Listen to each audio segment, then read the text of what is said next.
Assalamualaikum warahmatullahi wabarakatuh. Apa kabar semuanya? Semoga kalian sehat selalu. Video kali ini merupakan bagian ketiga, lanjutan cerita dari kisah yang berjudul Ibuku Belum Meninggal. Disarankan untuk menonton video bagian pertama dan kedua agar mengerti semua alur kisah ini. Sebelum lanjut, silahkan like dulu videonya dan subscribe agar tidak ketinggalan cerita horor dari channel ini.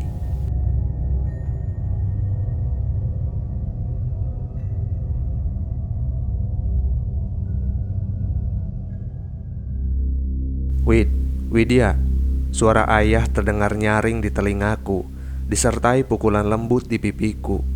Aku terhenyak bangun, badan terasa pegal semua. Kuedarkan pandangan ke segala penjuru. Di mana aku? Widya, ayah mengulangi panggilannya kepadaku. Iya ya, jawabku terbata. Kamu kenapa tidur di sini? Mana bau pesing lagi?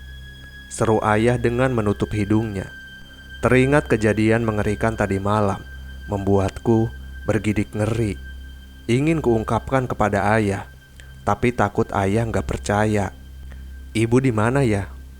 Tanyaku mengalihkan ucapan ayah. Ibumu sudah pergi sedari subuh. Sepertinya ada perlu. Jawab ayah sekenanya dan berlalu pergi menuju dapur. Ayah, panggilku. Apa? Ayah menghentikan langkahnya dan menolehku. Apa ada yang aneh dengan ibu ya? Tanyaku penuh selidik. Gak ada. Cuma ibumu sangat wangi dan menjadi pendiam, ucap ayah. Nah kan, aku yakin sekali ada yang tidak beres dengan ibu. Apa ibu selingkuh? Batinku. Ya udah, kamu mandi Wid. Kamu dan adik-adikmu mau ke sekolah kan? Titah ayah. Enggak ya, Widya enggak sekolah lagi. Aku menggeleng pelan. Nah, kenapa? Kamu ada masalah di sekolah? Selidik ayah dengan tatapan marah. Enggak ya, ibu yang menyuruh Widya berhenti sekolah dan menjaga adik-adik serta warung di rumah. Aku membela diri. Memangnya ibumu kemana? Kan selama ini ibu yang menjaga adik-adikmu, Wid, ucap ayah dengan kesal. Gak tahu ya, ibu kalau siang sampai sore gak kelihatan, malam baru pulang. Widya gak tahu ibu kemana. Aku menjawab dengan menunduk. Baiklah, nanti malam kita bicarakan. Sekarang ayah mau pergi kerja dulu. Jaga adik-adikmu, Wid, perintah ayah sambil berlalu. Aku hanya mengangguk pelan, berdiri dengan sakit sekujur tubuh, berjalan menuju kamar mandi. Benar kata ayah, diriku bau pesing. Selesai mandi, kulihat Nina asik bermain di sudut rumah yang masih terbilang kuno ini. Bangunannya seperti bangunan masa penjajahan. Lantainya pun masih memakai keramik kasar yang jika berbaring di atasnya terasa sangat dingin, walaupun suasana sedang panas. Rumah ini adalah rumah peninggalan orang tua ibu yang telah tiada. Jadi, bisa dibayangkan betapa tuanya bangunan ini. Tetapi bangunan ini masih sangat terawat. Biasanya aku tak pernah takut tinggal walaupun sendiri di rumah ini. Namun, berbeda dengan 2 hari belakangan ini, rumah tampak sangat mencekam. Kudekati Nina yang masih asik bermain. Nina seperti hari kemarin berbicara sendiri. Bu, ayo kita bobok bu, Nina ngantuk. Seloroh Nina menatap ke depannya, seolah ada ibu di situ. Nina ngomong sama siapa? Gak ada siapa-siapa di sini selain kita, Dek. Ucapku mulai takut. Kak Widya, ini Nina ngomong sama ibu, Kak. Sahutnya tanpa melihat ke arahku. Ia asik memainkan bonekanya. Sesekali ia menguap. Dek, gak ada siapa-siapa di sini selain kamu dan kakak. Aku bertambah gusar melihat tingkah Nina. Ibu di mana? Kenapa setiap hari terang ibu selalu hilang? Apa yang sebenarnya ibu sembunyikan? Pertanyaan-pertanyaan itu kini terngiang-ngiang di kepala. Kak, Nina mau bobo sama ibu. Kakak jangan ganggu. Ngerti? Bentak Nina membuyarkan lamunanku. Ia berjalan sendiri ke kamar ibu. Tangannya seperti sedang menggandeng sesuatu. Nina, panggilku begitu ia sudah berada tepat di depan kamar ibu.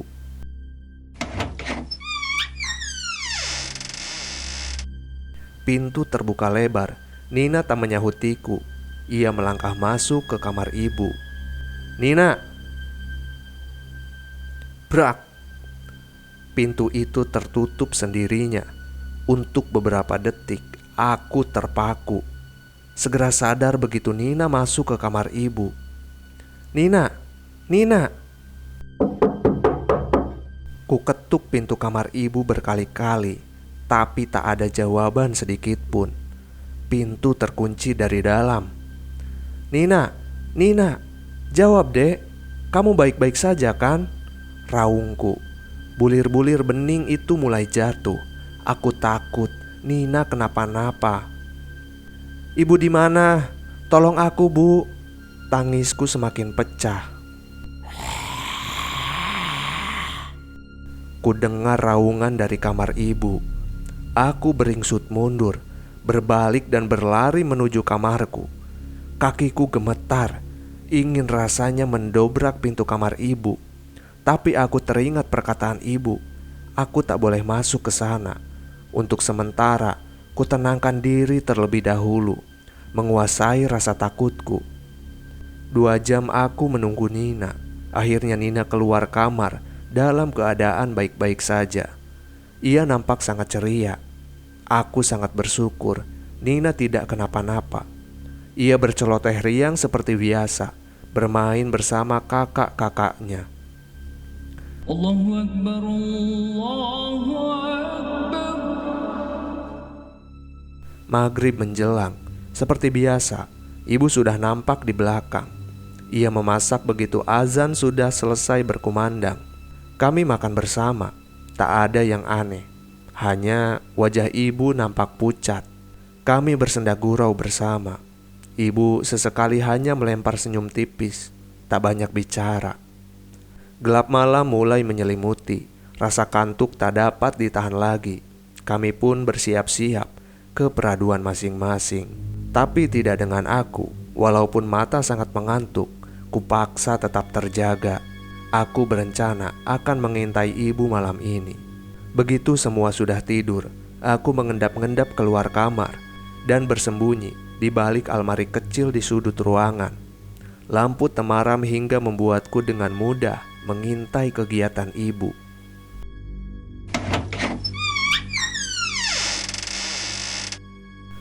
Ku dengar pintu kamar ibu terbuka.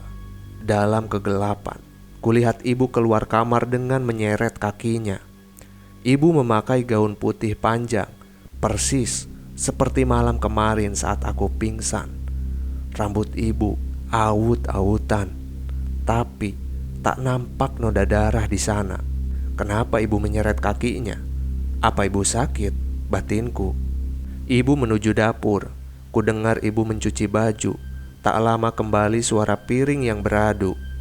Jam segini ngapain ibu beres-beres? Aku semakin heran karena waktu baru menunjukkan pukul 2 dini hari. Kulangkahkan kaki menuju dapur. Semua sudah bersih dan tertata rapi. Tapi kemana ibu? Ibu tak nampak sama sekali. Yang tertinggal hanya wangi melati. Sementara itu, di lokasi kejadian, di suatu pagi yang cerah, 5 orang bapak-bapak berniat memancing bersama. Mereka memarkir motor di dalam semak di pinggir jalan. Saat itu udara sedang mendung hingga mereka merapatkan jaket karena dingin yang cukup menyiksa. Mereka dengan semangat masuk ke dalam semak karena sungai yang mereka tuju berada cukup jauh dan itu harus melewati semak belukar di sepanjang perjalanan. Setelah berjalan kurang lebih 10 menit, indera penciuman mereka dikejutkan dengan bau bangkai yang amat sangat. Awalnya mereka mengira itu adalah bau tikus yang kebetulan sudah menjadi buntang. Namun, semua itu terbantahkan ketika salah satu dari bapak-bapak yang bernama Kosim itu melihat baju wanita yang sudah terkoyak-koyak tak jauh dari mereka. Mereka pun saling berpandangan, merasa ada yang tidak beres. "Sim, apaan itu, Sim?" tanya Tejo dengan menunjuk lembaran baju yang terkoyak di antara rerumputan. "Itu kayaknya baju perempuan. Yuk kita tengok," ajak Kosim. Teman-temannya yang lain mengangguk serentak. Perlahan tapi pasti, bapak-bapak itu melangkah menuju baju yang letaknya tak jauh dari tempat mereka berdiri. Kaki mereka menginjak ranting dan rumput liar. Golok mereka arahkan ke sana ke sini untuk menebas rumput ilalang yang menutupi penglihatan. Kosim mengangkat baju itu dengan sebuah ranting. Matanya memperhatikan dengan seksama. "Jo, ada darahnya, Jo," pekiknya. "Waduh, yang punya kemana?" sahut Tejo. "Tejo, Kosim, ada celana juga di sini," sahut Diman seraya melambai-lambai. Iya, tapi pada nyium bau bangke gak sih?" ucap Kosim dengan menutup hidung. "Heeh, baunya nyengat banget ini," mereka serentak menjawab. Mata mereka mencari-cari ke sekitar. Golok Kosim melayang ke sana ke sini, membuka jalan yang tertutup ilalang tinggi. Matanya tiba-tiba membesar. Tak sengaja kakinya tersandung. "Kawan-kawan, tolong aku!" teriaknya kuat. Matanya membulat sempurna melihat apa yang disandungnya. Serta-merta ia menutup hidung karena bau menyengat yang menusuk indera penciumannya. Bapak-bapak saling berpandangan. Mereka lalu berhamburan menyusul Kosim. "Astagfirullah," ucap mereka berbarengan. Nampaklah di mata mereka sosok perempuan yang tidak memakai selembar benang pun dalam keadaan terbujur kaku. Badan sudah membiru dan dikerubuti belatung. Tubuhnya sudah tidak utuh. Sebagian telah mengelupas dan hampir terlihat tulang. Masih terlihat jelas bekas darah yang mengering di sekitar jasadnya dan tusukan benda tajam di tubuh perempuan malang itu. Bapak-bapak lari tunggang langgang.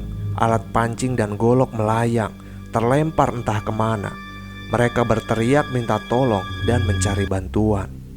"Tolong, tolong, ada korban pembunuhan!" teriak mereka serentak. Sementara kita kembali ke cerita. Tepat di malam Ibu Marni dihabisi. Di sudut desa, tepatnya di warung remang-remang, berkumpullah sekelompok bapak-bapak parubaya yang sedang bercengkerama. Mereka tertawa sambil bermain gaplek dan kartu. Minuman tuak dan bir tak luput dari cengkeraman mereka. Wanita-wanita muda berpakaian seksi ikut menemani. Tawa mereka bersahut-sahutan di tengah keremangan malam, seolah hidup mereka pasti lama. Begitupun dengan Warjo dan Maman, dua lelaki laknat yang baru saja menyiksa dan membunuh Marni, wanita malang yang jadi pemuas nafsu dengan keterpaksaan.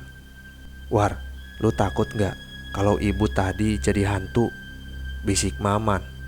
Dalam hatinya Maman mulai takut. "Alah, lu mah penakut, Man. Kalau udah jadi mayat, ya gak usah takut lah. Mana ada hantu," jawab Warjo jumawa. Warjo yang bertubuh gempal dan pendek itu tertawa mengejek Maman. "Balik yo, War, gua capek banget," ajak Maman. "Sama, gua juga," sahut Warjo dan melangkah pergi mengikuti Maman dari belakang. Maman bersiap menyalakan motor bututnya dan Warjo duduk di belakang. Suara deru motor melintasi jalan setapak desa. Suasana gelap karena bulan tak menampakkan dirinya. Lampu penerangan pun tak ada. Maman hanya mengandalkan lampu motor bututnya. "Man, Maman!" Maman menghentikan laju motornya. Warjo celingak-celinguk keheranan. "Ngapain lu, Man? Jangan main-main deh. Tempatnya serem ini." Warjo menepuk pundak temannya. Ia mulai merinding ketakutan karena Maman menghentikan motornya tepat di depan komplek pemakaman. Gundukan tanah dan deretan nisan membuat Warjo bergidik ngeri. Angin semilir yang menggoyang pohon-pohon tinggi membuat Warjo ingin berlari. "Man!" teriaknya lagi. Maman tersentak kaget. Ia lalu menoleh Warjo yang menatapnya penuh rasa takut. "Apaan sih, War?" sahutnya kesal. "Lu yang apaan? Ngapain berhenti di kuburan? Serem tahu," sahut Warjo.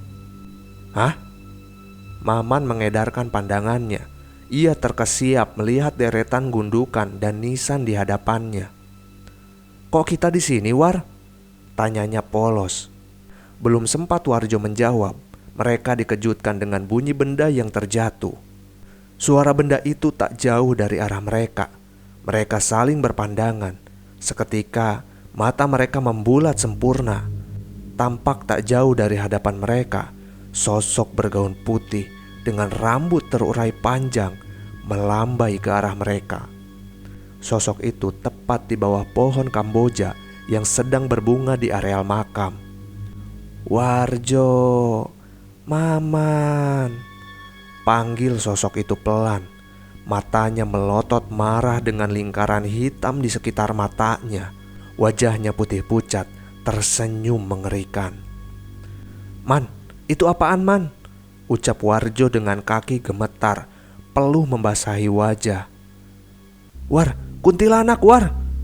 Tanpa sadar, celana Maman basah.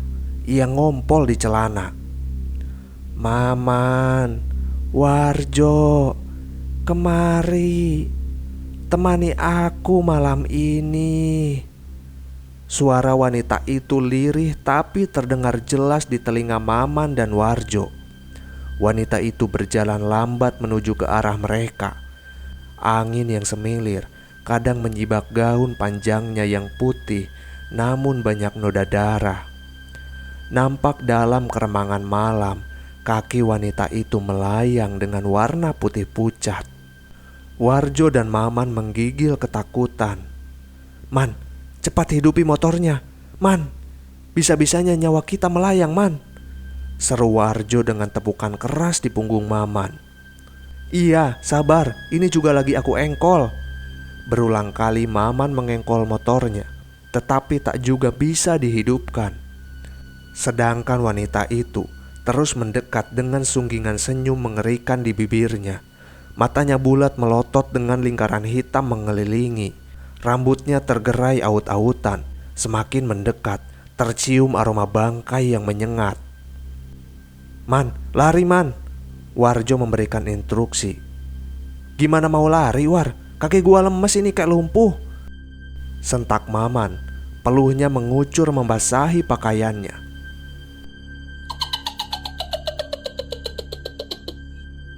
"Apa kalian lupa aku, wanita yang kau habisi? Aku tersiksa. Kalian pisahkan aku dengan anak-anakku. Kalian kejam," teriaknya dengan nyaring. Maman dan Warjo menatap takut. Wanita itu menangis pilu. Jarak beberapa meter, wanita itu berbalik. Maman dan Warjo ketakutan. Punggung wanita itu bolong besar dengan belatung yang bergerak, menggeliat dan menari-nari di sana. Maafkan kami, Bu," ucap Maman memelas. Matanya berkunang dan dunia seakan berputar. Maman terjatuh. Warjo bingung. "Aku tak akan memaafkan kalian. Tunggu pembalasanku." Ia kemudian terbang, membumbung tinggi melayang-layang di atas pohon Kamboja. Warjo tak mau kehilangan kesempatan. Lelaki gendut bulat itu berlari meninggalkan temannya di areal pemakaman. Berlari secepatnya tanpa melihat ke belakang. Walaupun ia mendengar suara wanita itu terkikik dari kejauhan.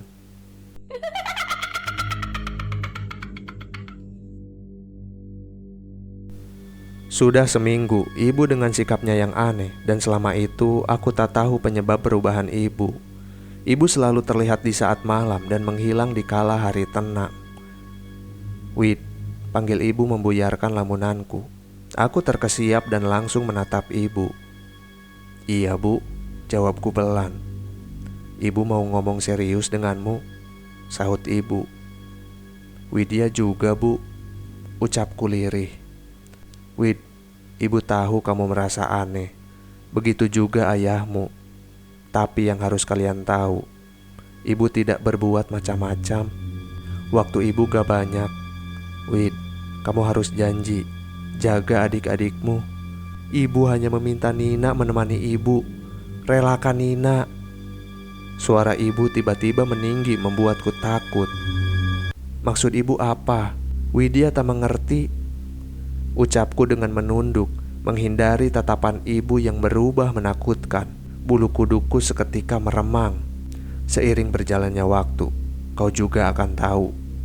Ibu berlalu masuk ke dalam kamarnya. Kurasakan hawa dingin menyelimuti tubuhku. Segera ku tinggalkan dapur menuju kamar. Sikap ibu semakin aneh dan membuatku tak tenang dengan ucapan ibu. Kenapa ia meminta Nina? Mau dibawa kemana Nina? Pertanyaan itu terus terngiang di benakku hingga aku terlelap tidur. Bunyi pintu dapur membuatku terbangun. Aku segera berlari menuju pintu dapur. Begitu juga ayah yang rupanya terbangun. Untuk sedetik kami saling berpandangan dan mengangguk serentak. Di kegelapan malam kulihat Nina berjalan sendiri menuju kebun belakang yang ditumbuhi pohon singkong dan pohon rambutan tinggi, hasil ibu yang senang bertanam. Nina berjalan sendiri dengan tangan kiri ke atas, seolah sedang menggandeng seseorang. Tapi tak nampak siapapun selain Nina di sana. "Nina, Nina!" teriak ayah. Aku terus berlari mengikuti Nina tanpa alas kaki. Pikirku kembali melayang mengingat kata-kata ibu. "Nina, Nina!" panggil ayah berulang kali. Aku pun terus berlari menuju ayah, mengikuti Nina yang terus berjalan cepat. Ia seperti tak mendengar teriakan kami. Nina terus berjalan menelusuri kebun. Dalam keremangan malam, tak sadar samar-samar kulihat asap mengelilingi Nina. Jantung berdegup kencang. Ada yang tidak beres dengan Nina. Ayah semakin kencang berlari, walaupun terkadang terdengar bunyi napasnya yang ngos-ngosan. Nina kini berada di ujung kebun dan masuk ke dalam semak belukar. Ranting pohon, tanaman berduri, serta ilalang menusuk kakiku yang polos. Terkadang aku berteriak kesakitan, tapi terus mengejar Nina. Ayah berhasil meraih tangan Nina dan memeluk erat Nina. "Nina, kamu mau kemana?" Kulihat peluh ayah begitu membasahi keningnya. Badannya basah, begitu juga aku. "Nina mau ikut ibu ya," ucap Nina. "Ibu? Di mana ibu?" tanya ayah. Ia mengedarkan matanya ke sekeliling. Tak ada siapapun selain aku, ayah dan Nina. "Tadi ibu bersama Nina ya." Nina berusaha meyakinkan ayah. Ayah menggeleng. Ia kemudian mengajakku dan Nina pulang. Angin semilir mengibas rambutku, membuat bulu kuduk seketika merinding. Ku percepat langkah kaki agar sampai di rumah dengan segera. "Bu, ibu ada di rumah?" ucap ayah begitu melihat ibu yang sedang berdiri di meja dapur. Ibu menatap ayah. "Ibu dari tadi di rumah ya? Ini ibu buatin kopi," ucap ibu sembari tersenyum, menyerahkan segelas kopi susu untuk ayah. Aromanya yang harum menyerbak ke seluruh ruangan. Kutatap wajah ibu yang tampak sangat pucat. Tersirat beban di wajahnya yang memasuki usia renta. Aku takut ibu mengalami hal berat, mengingat sikap ibu yang berubah dan kejadian demi kejadian aneh di keluarga. Apakah ada hubungannya dengan ibu? Sementara kita beralih ke Warjo dan Maman. Warjo berlari secepat yang ia bisa, mengikuti jalan setapak yang di samping kanan dan kiri tumbuh pohon tinggi dan semak yang mengelilingi. Ia terus berlari, tapi suara tawa wanita itu masih terdengar sangat jelas di telinganya. Dengan napas yang terengah, Warjo tetap berlari. Gelap malam tanpa sinar bulan membuat Warjo menjadi berkunang. Lelah tak tertahankan, peluh mengucur membasahi badan. Dalam ketenangan malam, samar-samar mata Warjo melihat sebuah sinar. Sinar itu semakin lama semakin terang. Mata Warjo seketika berbinar. Ia menemukan sebuah harapan.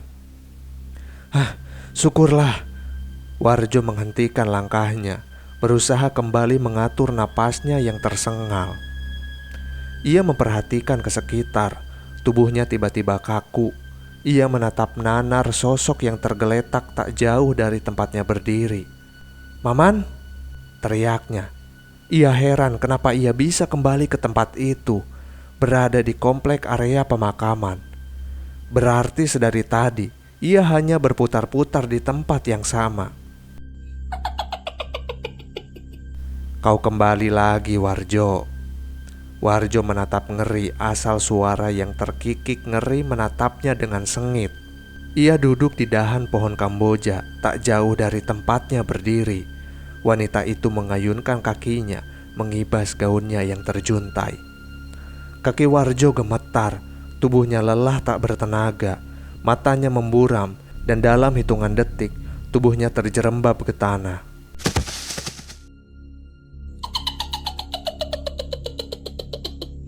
"Ini baru awal kalian. Hidup kalian tidak akan tenang. Aku akan menuntut balas. Karena kalian, aku harus berpisah dengan anak-anakku."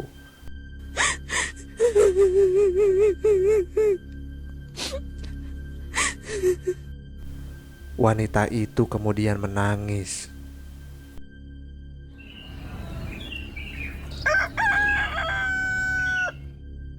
Singkat ceritanya, di suatu pagi, "Assalamualaikum." Kudengar pintu diketuk. Kutatap jam dinding, baru pukul 6 pagi. Dengan malas kulangkahkan kaki menuju pintu ruang tamu. Kulihat ayah sudah berdiri di pintu, bersiap membukanya. "Siapa ayah?" tanyaku. Ayah hanya menggeleng. "Waalaikumsalam," sahut ayah seraya membuka pintu. Tampak 3 orang polisi berdiri di luar pintu. Ia menatap ayah dengan serius. "Selamat pagi, Pak. Apa ini benar dengan kediaman Ibu Marni?" tanya salah satu pria yang berseragam polisi. "Iya, benar, Pak. Saya suaminya." Kulihat raut wajah ayah mulai berubah. "Begini, Pak. Kami mau menyampaikan berita duka buat keluarga Bapak. Kami harap Bapak beserta keluarga bisa tabah," sahut Pak Polisi. "Maksud Bapak apa?" Aku tak kuasa menahan diri mendengar mereka berbincang tentang ibu. Dadaku mulai bergemuruh. "Begini, Pak. Ibu Marni ditemukan meninggal dalam kondisi mengenaskan. Mayat Ibu Marni membusuk saat ditemukan warga. Diperkirakan sudah seminggu ia meninggal," ucap Pak Polisi. "Gak mungkin, Pak. Istri saya ada di rumah dan baik-baik saja," bantah ayah. "Iya, Pak. Ibu saya ada di rumah kok, Pak." Aku pun ikut menimpali. Rasanya tak mungkin ibu meninggal, sedangkan ibu masih ada dan beraktivitas seperti biasa, walaupun banyak keanehan. Pak Polisi menatap heran. "Baiklah, Pak. Silahkan ikut dengan kami. Kami mendapat alamat rumah ini dari KTP yang tercecer di TKP. Kita ke rumah sakit untuk melihat jasad Ibu Marni. Dan jika itu benar istri Bapak, Bapak bisa membawa pulang dan menguburkannya secara layak," ucap Pak Polisi mempersilahkan ayah dan diriku untuk ikut naik ke mobil polisi yang terparkir di halaman rumah. "Wid, kamu jangan ikut. Jaga adik-adikmu, terutama Nina," perintah ayah. Aku pun mengangguk. Trauma juga jika harus meninggalkan Nina dan adikku yang lain. Namun, dalam hati aku pun tak mampu menyembunyikan rasa kalut. Bagaimana jika itu memang ibu? Mobil polisi menderu membawa ayah bersamanya. Hatiku tak karuan. Entah kenapa di relung hatiku berkata jika itu memang ibu. Lantas, siapakah yang menemaniku selama ini jika bukan ibu? Entahlah, aku berdoa dan berharap jika ini kesalahan semata dan ibu dalam keadaan baik-baik saja. Mobil polisi berhenti di rumah sakit umum daerah Dengan langkah gontai, ayah melangkah mengikuti ketiga polisi yang berjalan tergesa menuju kamar mayat. Jantung berdebar ketika kaki memasuki kamar mayat. Hawa dingin menelusup hingga ke relung hati. Seorang polisi membuka salah satu berangkas mayat. Tampaklah sekilas kaki putih yang sudah kaku. "Mari pak, kemari." Salah seorang polisi melambai ke arah ayah. Ayah mengangguk pelan dan melangkah mendekati. "Astagfirullah," ucap ayah. Ia menutup mulutnya, menahan kengerian sosok yang dilihatnya. Walaupun sudah dibersihkan, nampak mayat itu sudah penuh dengan lubang bekas tusukan. Daging sudah tak utuh, hampir terlihat tulang putih. Pada bagian mata sudah tidak ada bolanya. Kulit sudah membiru dan mulai mengembang. Wajah sudah tidak dapat dikenali karena sudah rusak. "Ini pak, barang-barang yang ditemukan di TKP." Pak polisi menyerahkan dompet, KTP, tas, dan juga baju yang ditemukan. "Ya Allah, iya pak, ini semua barang-barang istri saya," teriak ayah menerima dengan tubuh yang gemetar.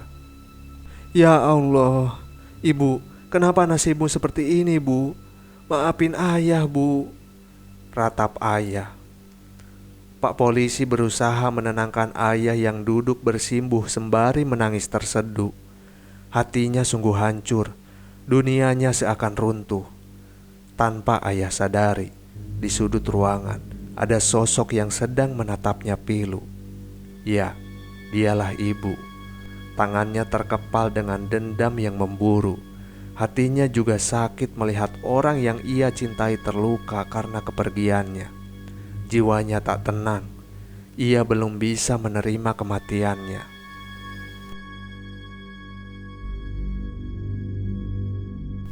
Cerita ini bersambung ke bagian 4, yaitu bagian terakhir.